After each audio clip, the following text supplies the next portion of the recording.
Pacific Coast and throughout the country. Dave now spends much of his time telling stewardship stories. He equips and partners with landowners to assist them with stewardship of their woodland and the wildlife. Please help me to welcome Dave Duo.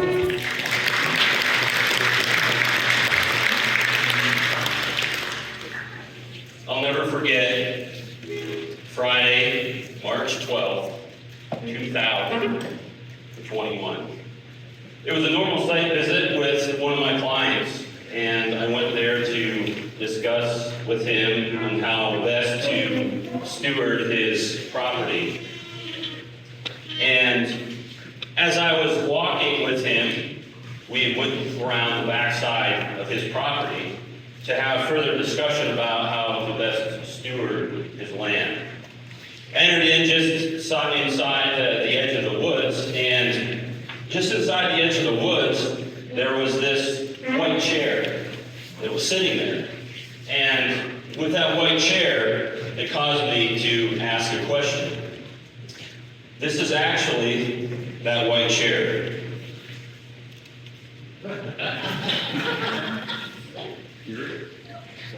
I'm a man of curiosity, so I asked about this chair. This chair was left from the previous owner. The previous owner had asked my client to leave that chair there.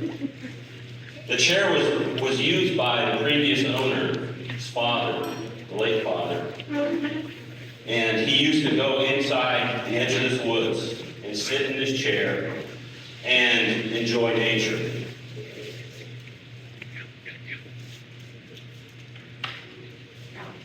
What I thought was a piece of trash was in fact a legacy left to tell a story.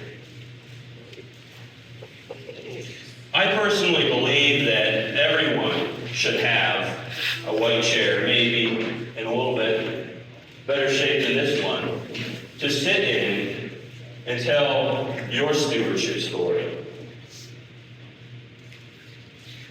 There are three reasons why I believe this. I think of it like a runner running a race. First, the pursuit. I believe that we have all been given the baton of stewardship responsibility, and what we do when we are holding that baton of stewardship certainly matters. And secondly, the preparation. A runner has to prepare. And so we as stewards must prepare as well. In my time in spending with you on the tour yesterday, it is very clear that many of you have spent a lot of time preparing to care for the barns now, from the past, now, and into the future. And number three, the prize. How we care for or not care for God's creation impacts generations. What legacy do you want to leave? I can't emphasize enough that I am fully convinced that I believe everyone should have a white chair to sit in and tell their stewardship story.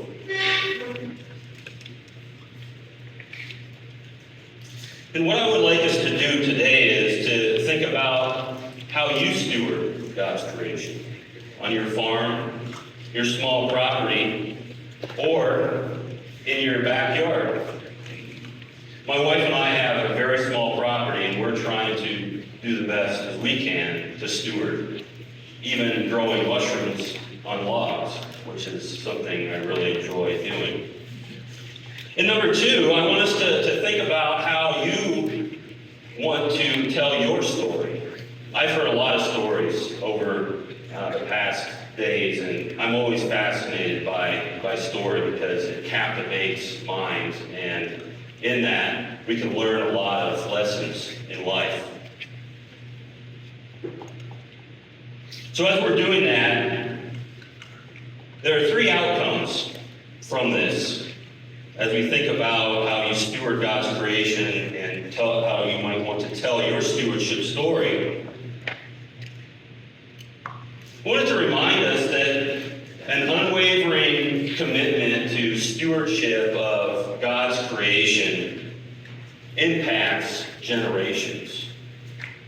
You all absolutely know that. There's many people that I have talked to, and some of my clients, that don't understand that concept. They're too short-sighted.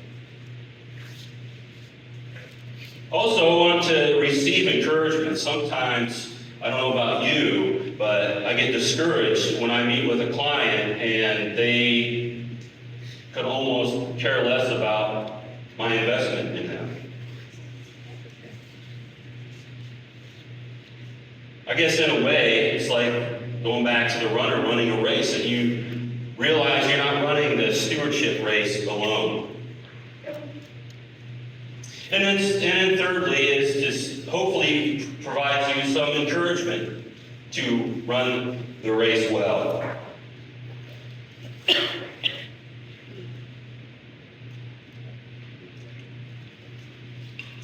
I'm fully convinced of three things that I have learned as I have helped people provide stewardship on their property.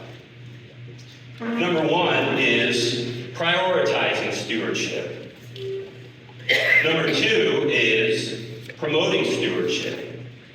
And number three is protecting stewardship. Let's look at prioritizing stewardship. There are three aspects of prioritizing stewardship. Developing a clear perspective. Number two, developing a core purpose. And number three, developing a concise plan. Let's look at developing a clear perspective. Certainly there's wrong perspectives that many could have, as some of you in building timber frame barns have communicated over the days. There's, I guess for the general person, a lack of appreciation for this type of structure. Because nowadays, some people, maybe you have come in contact with, I've heard some people say that the younger generation that lives in the city buys a piece of property, has a timber frame barn, and they just want to just tear it down and build something else. So there's a wrong perspective, but certainly you all know the preciousness of stewardship, the desire to faithfully what's been entrusted to individuals on their property, especially barns, and the skill of building these types of structures these days.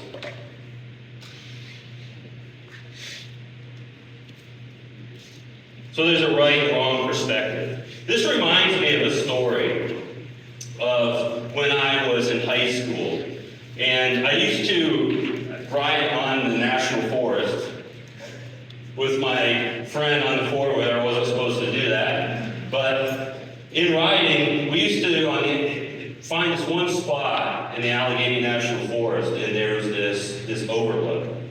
And we used to go out there at night and turn off the lights on the ATV and just look into the night sky.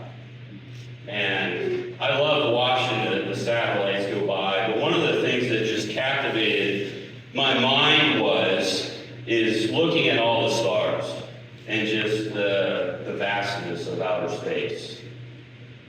Thinking back on that now, 20 years later, I didn't quite have a full conviction about stewardship of God's creation as I do now. So as I look back, as a 40-year-old man now, in this time, looking in, as I'm envisioning, looking into the night sky, I find much more appreciation.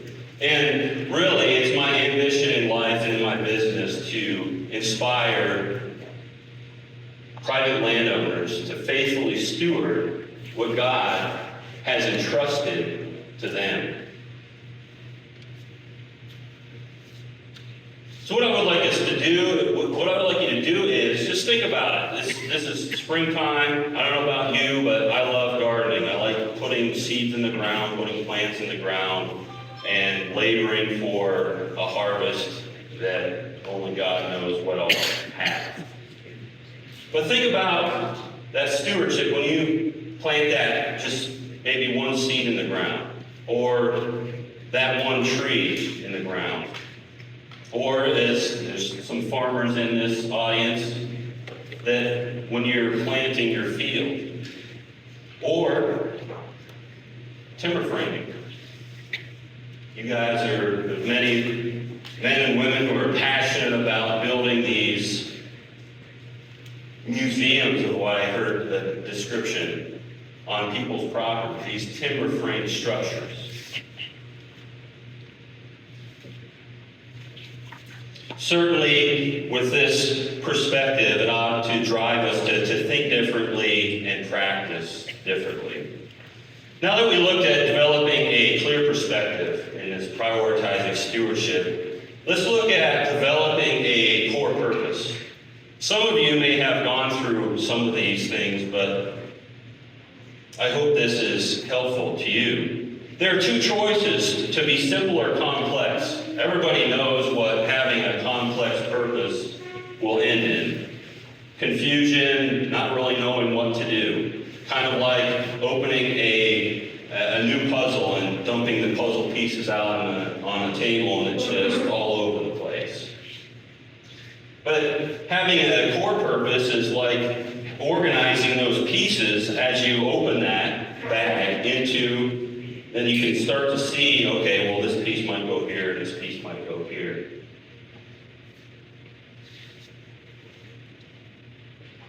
Thinking about a core purpose reminds me of a podcast that I listened to. This podcast is called the Out Alive Podcast, and it recounted this story of a rescue of mountain climbers on Mount Rainier. It was one of the most compelling stories I've ever heard in my life. It was a two-part story. 4 mountain climbers were stranded on Mount Rainier, and they needed help. And who came to help is climbing rangers who were skilled at rescuing people. During this mountain rescue, all 4 of those climbers were rescued. There was one mountain climbing rescue ranger that died. He fell to his death. And in him falling to his death, at his funeral service, a man at a climbing association came to represent him and read this prayer. And it's an adapted prayer. It's called the Rescue Mountaineer Prayer. And this is what it reads. Listen. When I am called to duty, God, wherever people fall, give me strength to save a life, whatever be the call. Help me embrace a little child before it is too late, or save an older person from the horror of some fate. Enable me to be alert and hear the weakest shout, and quickly and effectively bring my neighbor out. I want to fill my calling and to give the best in me, to bring my every neighbor back to their family.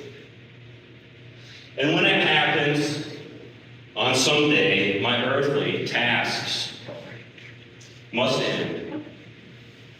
Please bless with your protecting hand my family and my friends.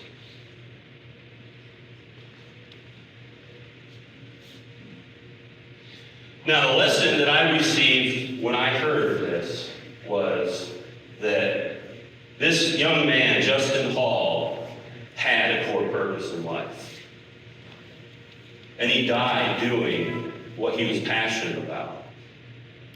He went to rescue 4 people on Mount Rainier, and he died doing what he loved doing.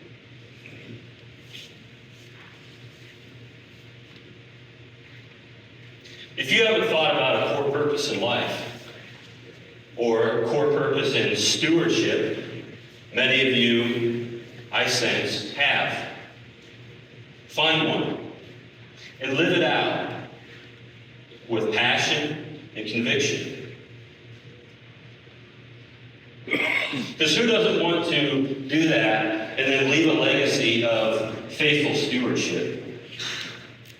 And what a legacy that I saw yesterday in all these barns. I'm, as a forester, just captivated by this because I help people try to think about managing their forests now and into the future. And it's a big challenge because there's all sorts of misconceptions. What an interesting thing is that, as many of you know, is you just go back in time in these barns and realize that these are just treasures and museums to be preserved.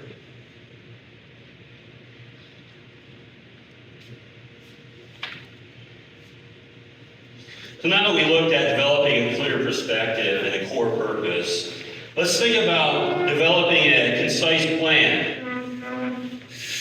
Certainly no plan brings all sorts of confusion into the process, but having a plan enables someone to be very strategic in how they deal with the process. As many of you know, I've talked to Doug briefly about his passion, and I don't know about all the details that go into the preservation of a barn, but it is certainly, you need to not be one who just doesn't have a plan. Having a plan and a purpose behind that plan is such a motivating thing.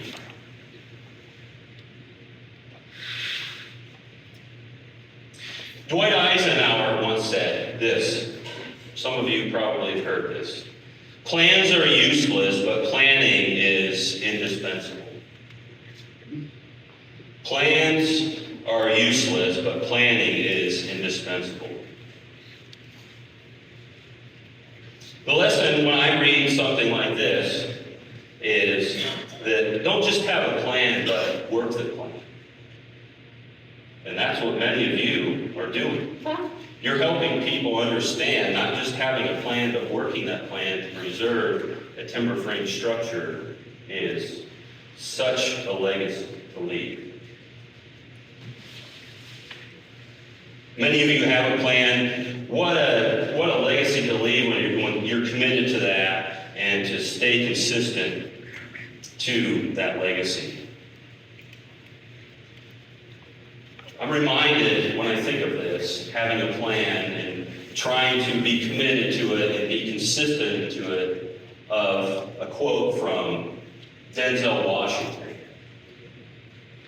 You will never start without commitment, and you will never finish without consistency.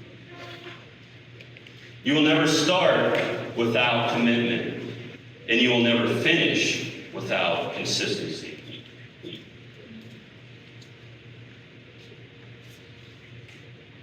I don't know about you, but a quote like that is something that I want to just put in my wallet or put in my pocket or put in my daily journal or put it on my desk, and I need to see that every day. But I don't know about you, it's a challenge to stay consistent and to stay committed to the process. Prioritizing stewardship of God's creation. Developing a clear perspective, developing a core purpose, and having a concise plan. In my perspective, we have a unique task to prioritize the stewardship of God's creation. Some of you may not own large tracts of land, may just live in an apartment or something, but every one of you is involved in some sort of area of stewardship, especially the stewardship of a barn. What what a history lesson for many to live now into the future. One of the things I realized is that, it's important to record history accurately. So instead of when, Dan and Rudy having to, I know, where's Rudy at? Where he is, but in that. But I think he calls it, a Rudyism? And when he starts to kind of elaborate on things. But it's, seeing these barns is so fascinating. And what a neat thing. So we looked at prioritizing stewardship. Now let's look at promoting stewardship of God's creation. And there are three aspects: building comprehension, building connection, and building communication. Let's look at building comprehension. I believe, just as many of you, that it is crucial to build an area of comprehension. I'm certainly like a greenhorn when it comes to understanding everything that it takes to build one of these timber frame structures. I was introduced to this area when I went to write a woodland stewardship plan for Rudy and Laura, and I saw what they were doing, and they took me into their house, and I was just blown away. And I appreciate the philosophy that Rudy shared, and it always sticks in my mind, is that he sees it as the continuation of the life of a tree. And I never thought about it like that. A timber frame structure, some of these, Rudy, these trees are harvested in 1400, 1500, somewhere around there, quite possibly. And I'm just so fascinated about that, because I'm, at times so focused on helping people think into the future. But what a history lesson we can all receive, and you have, and I need to learn from you, is that to learn from history past and why they built these structures. As many of you have experienced, is that there's people that don't really understand a real purpose behind preserving these barns. And a lot of probably what you do is educating them on the legacy that's so important in what they have on their property. Here's a story that comes to mind. I was talking with a friend of mine's mother about what I do. And I told her that I was a consulting forester, and she kind of looked at me like, what is that? And she said, the question she asked me was, well, where are the forests? And to me, it's like second nature. I mean, I could show you a forest. There's one in my backyard. But it taught me a lesson. The lesson that I received from that question from her was that not everybody, it's not top of mind. Most people think of a small piece of trees as a wood, but really they're one and the same. So I realized that it's not top of mind to individuals, and that people don't have the same understanding of what a forest might be.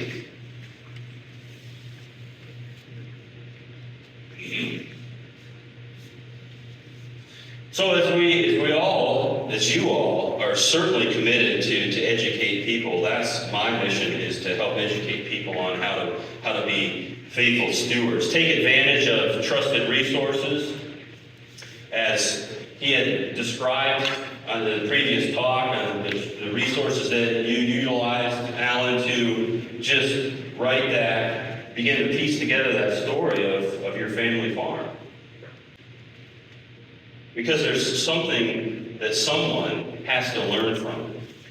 And hopefully, as I can tell, many of you are certainly devoted to just teaching people about why you're passionate about what you're passionate about. Yesterday, I asked Doug, I said, why do you care about preserving barns? And it was more of I kind of know, but it's just kind of like comes out of you people. You care about a legacy that's been left, and what a treasure. So promoting stewardship involves building comprehension, but also it involves building connections. I can tell very clearly that you all are like a family here. And it's in a similar way as a consulting forester. I'm a part of the Association of Consulting Foresters, which is a national organization. It's the same thing there. You get together and it's just like one big family. We're talking about how to manage lands from the West Coast to the East Coast. In fact, there's some members that are from Hawaii. So connections, there's people to people and people to resources. I have found that that is a crucial way to inspire stewardship of God's creation, connecting people to the right people and connecting people to the right resources. Take into consideration this statistic. This may surprise you. And where's Caleb at? He's probably hiding somewhere. He wanted to find out some information in my talk yesterday. I said, well, you need to wait. Here it is. The direct output of economic contribution of the forest products industry here in Ohio, you know what it is? It's $16.1 billion.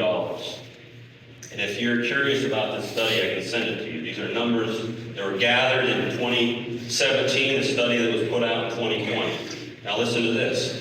Agricultural production in Ohio. This includes planting crops and animals. You know what it is?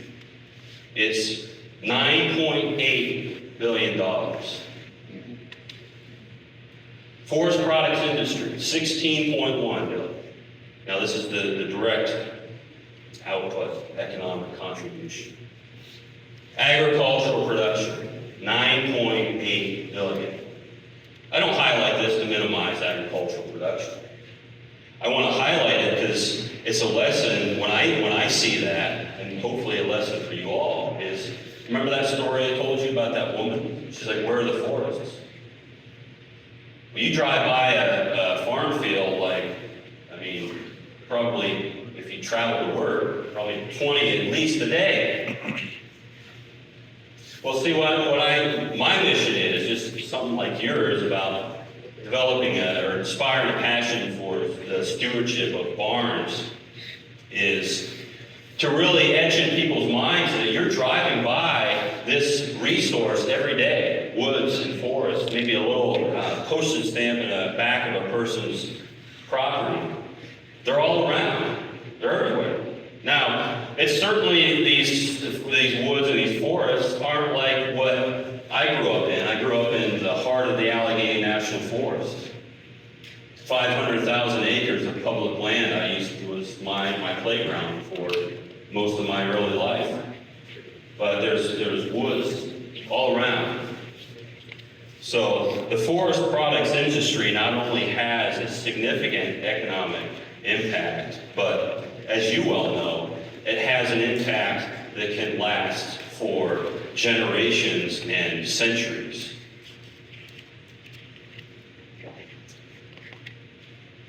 I probably don't need to say this, but we must be a catalyst of connection.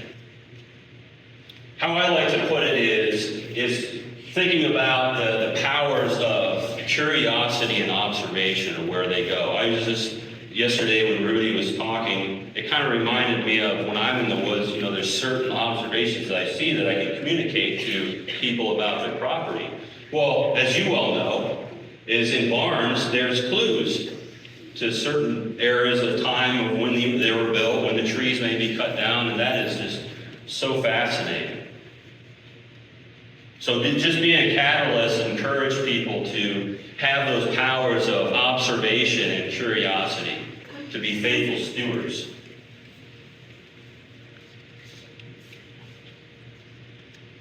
Some of you may have found someone to mentor. Maybe in the end of years of your life, bringing along somebody to teach them. I know I was talking to Caleb, they would hire a high school individual to say, come work with us, but what a great introduction to a craft for a high school student to learn.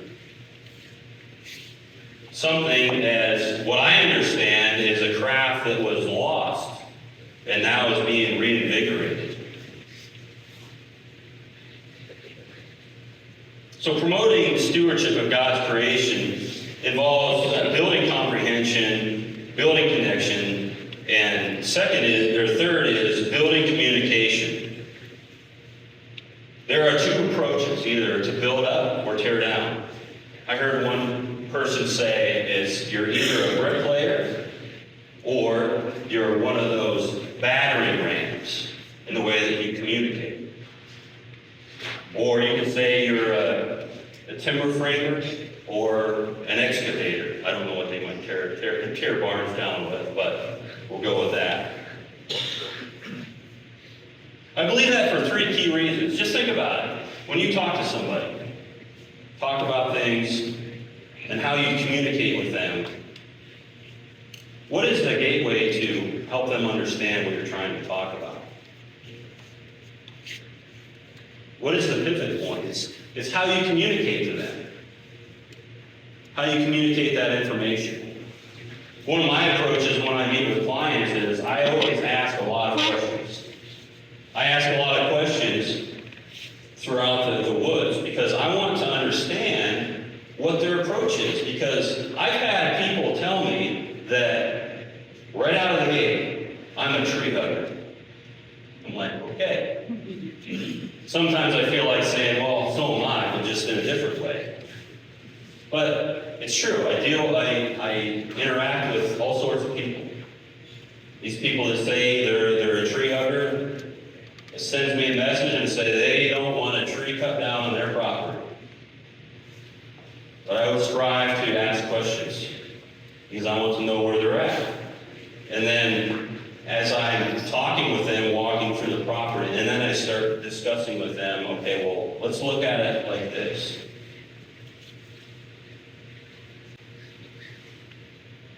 So communication is a pivot point for progress. It's a way to share ideas. Man, what an example. Yesterday, so many ideas that just flooded my mind, have a lot to learn. One of the things that I learned, though, was that skill sets can be lost, and have been lost. From my understanding, based on my discussions with everybody here, is that timber framing by 1920 was pretty much a skill set that wasn't around. It wasn't being communicated for various reasons. You history buffs may know more details, but this was lost because the information was not conveyed to the next person or the next generation. And what an ambition you all have to recover that, to teach people about these structures and to build it.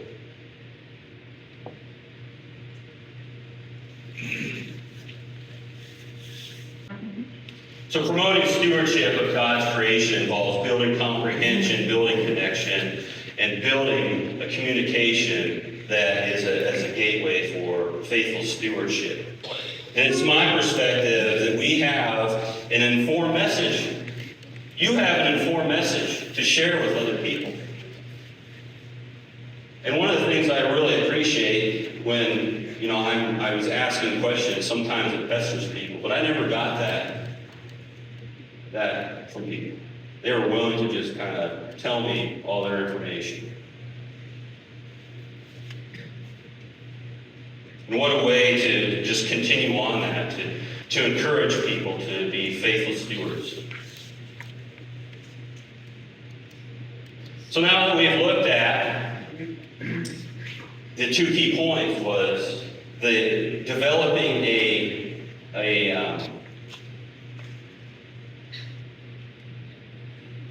priority of stewardship of God's creation. And then also promoting that stewardship of God's creation. Now let's look at protecting stewardship of God's creation. There are three aspects. Committing to faithful stewardship, committing to factual stewardship, and committing to future stewardship. I believe it is crucial to be committed to faithful stewardship, just as you are. The problem is, there's a lot of selfish motives behind this. That I live in Northeast Ohio, and I see examples that many people in their woods, what they do to it is devastating. I often, when I meet with them, I have to kind of almost recalibrate their mind. Well, that's not really proper forest management. And sometimes that is a challenge. So there's selfish motives. There's people that are short-sighted, just as I mentioned. And in some cases, there's people just lack knowledge. And in some sense, that's okay. But if it's a knowledge that they're just unwilling to learn, then that's a challenge to overcome. By contrast, though, Aldo Leopold. How many of you know who Aldo Leopold is? Wrote it in the Sand County Almanac. Basically, one of the people that had inspired an era of conservation and stewardship. He said this. In fact, this is all on every one of my contracts, right at the top. The interesting thing is, I put that up there, there's very few people actually mention it. I don't know if they read it, don't mention it, but it says this. It says, your woodlot is in fact a historical document which faithfully records your personal philosophy. Let it tell a story of tolerance toward living things and a skill to the greatest of all arts. How to use the earth without making it ugly. The lesson that I got from this, how we care for what has been entrusted to us, tells a story. How we care for what has been entrusted to us tells a story. So what I would like us to do is just continue to persevere. Continue to work hard as you all are, striving to be faithful stewards by considering four principles of ownership. Number one, or four principles of stewardship. Number one is the principle of ownership, that you have oversight over something. You've been entrusted with something. This is number two, the principle of responsibility. God has given you a responsibility and entrusted with gifts and skills to use and to help people. So ownership, responsibility, and accountability, being held to a standard. Again, I have very greenhorn knowledge about the standards of timber frame structures, but you all know what the standards are. And you try to take people from here, bring them up to here. And the principle of reward, right? You want to reward a team. What a great reward it is for you all when you see a barn that's been preserved, because people understand the legacy left in that. Legacy established and legacy left for others to enjoy.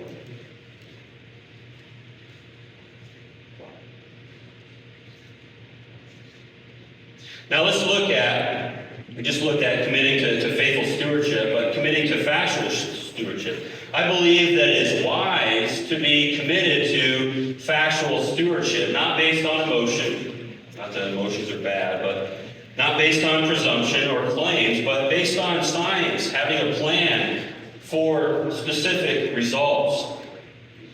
For example, some of you may know these statistics, but listen to this. Nationally, 2,000 acres a day of farmland is being lost to other uses. 2,000 acres a day of farmland is being lost to other uses. And I can give you the source for that. Let's go further. Ohio is projected by 2040 to lose 500,000 acres of farmland. 500,000. That's about estimated 400 farms. That's 235 farms a year, starting from that.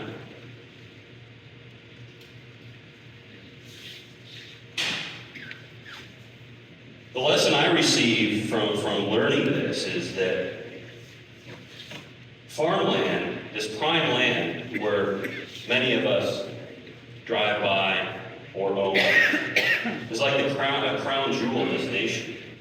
We're losing it. So we must be committed to have conclusions that are based on facts like this, that ought to motivate us to do something. Now, I understand why people self-harm. I'm not trying to minimize that. But I guess just bring to light the fact that we're losing something that is so precious to this nation. Not just in Ohio, but around the United States.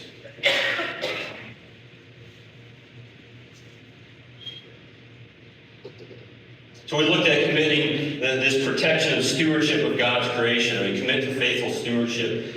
We commit to factual stewardship, and let us commit to future stewardship. This is a resting place for you guys. You all are planted here, so maybe I should just skip over this, but just briefly touch on it. You guys understand this, men and women, the commitment to future stewardship, to preserve a timber frame structure. Well, let's look at it just briefly. Think of this example here. It's interesting. You mentioned Teddy Roosevelt, right?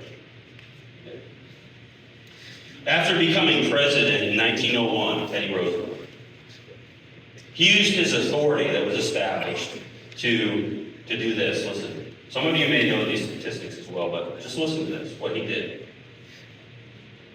150 national forests. 150. 51 federal bird rescues, 4 national game preserves, 5 national parks, 18 national monuments. And certainly those numbers have grown since then. But this was his commitment to future stewardship. And this includes 230 million acres of public land. How many of you have gone to a national park, a national forest, or enjoyed one of these public areas? Just raise your hand. Look at that. That was a legacy left by a man who was committed that public land would be really another crown jewel in our nation. And I had the joy of living right in the heart of one for many years of my life. So the lesson is our commitment to future stewardship now will leave something for others to enjoy in the future. I recognize that there's some people that say they don't care about that, but I would say most of you, if not every one of you, is committed to that, because you care. So we must be willing to, as you all are, willing to selflessly invest in the future. Work hard, lead with a future in mind, and lead a legacy of faithful stewardship. So this is how we protect stewardship of God's creation. Commit to faithful stewardship, commit to factual stewardship, and commit to the future stewardship. It is my perspective that we have a once-in-a-lifetime opportunity to protect the stewardship of God's creation. So a stewardship story worth telling. Prioritizing stewardship of God's creation. Promoting stewardship of God's creation. And protecting stewardship of God's creation. Each one of these is crucial in telling the story. And I can't emphasize enough that everyone should have a white chair to sit in and tell a stewardship story worth telling. And that outcome will be that you would leave a legacy that you will always remember. One that others will always remember. And one that the world will always remember.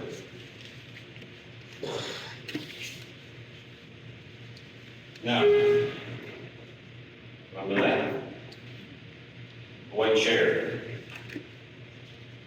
Remember that story? Did I recall that previous owner wanted that chair left there? Because her father used to go there and sit down and enjoy nature. Enjoy God's creation.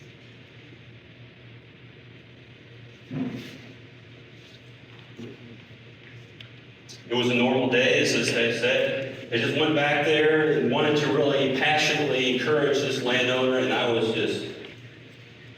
like, that's a legacy story right there. That chair looked like a piece of trash, yet it was a legacy left to tell a story. This moment will forever, this moment here, seeing that white chair will forever be etched in my heart and mind as a life lesson.